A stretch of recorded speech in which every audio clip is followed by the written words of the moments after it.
নমস্কার বন্ধুরা, সামনেই আসতে চলেছে অক্ষয় তৃতীয়া। বৈশাখ মাসের শুক্লপক্ষের তৃতীয়া তিথি অক্ষয় তৃতীয়া হিসেবে পালিত হয়। শাস্ত্রীয় ও বৈদিক বিশ্বাস অনুসারে মনে করা হয় যে এই পবিত্র তিথিতে কোনো শুভ কাজ করলে তা চিরকাল অক্ষয় হয়ে থাকে। কারণ অক্ষয় শব্দের অর্থ হলো যার কোনো ক্ষয় নেই, অর্থাৎ যা কখনো শেষ হয় না। সেই সঙ্গে শাস্ত্র মতে অক্ষয় তৃতীয়া সুখ প্রদানকারী ও পাপ নাশকারী তিথি।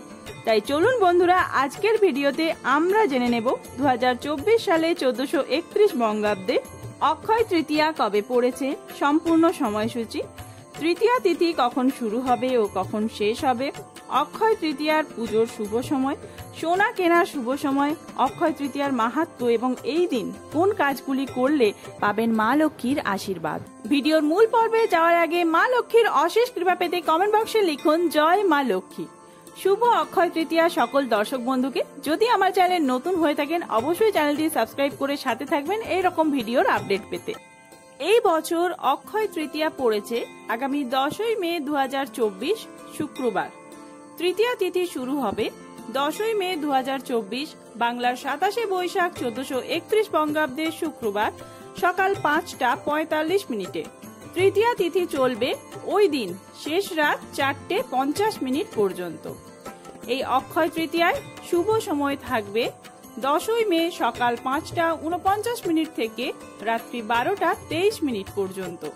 এই সময়ের মধ্যে আপনারা পুজো পাঠ করতে পারেন, লক্ষ্মী গণেশ পুজো। এছাড়া সোনা কেনার যে শুভ সময় সেটি হচ্ছে 10ই মে ভোর 5টা 44 মিনিট থেকে ওই দিন মধ্যরাত 2:50 মিনিট পর্যন্ত সোনা কেনার শুভ সময়। এই অক্ষয় তৃতীয়ায় ধনসম্পদ বৃদ্ধি করতে এবং মা লক্ষ্মীর আশীর্বাদ পেতে কি কি করতে হবে তা তো আমরা জানবই। তার আগে জেনে নেওয়া যাক অক্ষয় তৃতীয়ার মাহাত্ম্য। অক্ষয় তৃতীয়া দিনটির বিশেষ ধর্মীয় মাহাত্ম্য রয়েছে। মনে করা হয় অক্ষয় তৃতীয়া থেকেই নতুন যুগের সূচনা হয়। পৌরাণিক বিশ্বাস অনুসারে শ্রী বিষ্ণুর অন্যতম অবতার পরশুরাম অক্ষয় তৃতীয়ায় জন্মগ্রহণ করেন। আবার মহাভারতে উল্লেখ আছে যে অক্ষয় তৃতীয়া তিথিতেই যুধিষ্ঠিরকে অক্ষয় পাত্র দান করেছিলেন শ্রীকৃষ্ণ। এই অক্ষয় পাত্রের খাবার কখনো ফুরোয় না। এই পাত্র থেকে দরিদ্র মানুষদের খাবার বিতরণ করতেন যুধিষ্ঠির। সেই কারণে অক্ষয় তৃতীয়ায় দান করলে তার শুভ ফল লাভ করা সম্ভব হয়। অক্ষয় তৃতীয়া থেকেই নাকি ত্রেতা যুগেরও সূচনা হয়েছিল। এই শুভ দিনেই মর্তে আগমন হয় দেবী গঙ্গার। এই দিনের এত মাহাত্ম্য রয়েছে বলেই অক্ষয় তৃতীয়ায় যে কোনো শুভ কাজ করলে তার ফল অক্ষয় হয়ে থাকে। ধনসম্পদ লাভের জন্য এই দিনে আপনার উপাসনালয় পরিষ্কার করার পর নিয়ম কানুন মেনে ভগবান বিষ্ণুর সঙ্গে লক্ষ্মীর পুজো করুন। এছাড়াও দেবী লক্ষ্মীকে খুশি করার জন্য অক্ষয় তৃতীয়ার দিন তাকে পদ্ম বা গোলাপ ফুল নিবেদন করুন এবং প্রসাদে ক্ষীর নিবেদন করুন। এটি করলে জীবনে ধনসম্পদ বৃদ্ধি পাবে। পরিবারের সদস্যদের সুখ সমৃদ্ধি বাড়াতে এই দিনে বাড়ির প্রধান দরজায় তাজা আম বা অশোক পাতার থোকা বেঁধে রাখা খুব শুভ বলে মনে করা হয়। এতে করে ঘরে পজিটিভ এনার্জি প্রবেশ করবে। এই দিন সোনা কিনুন।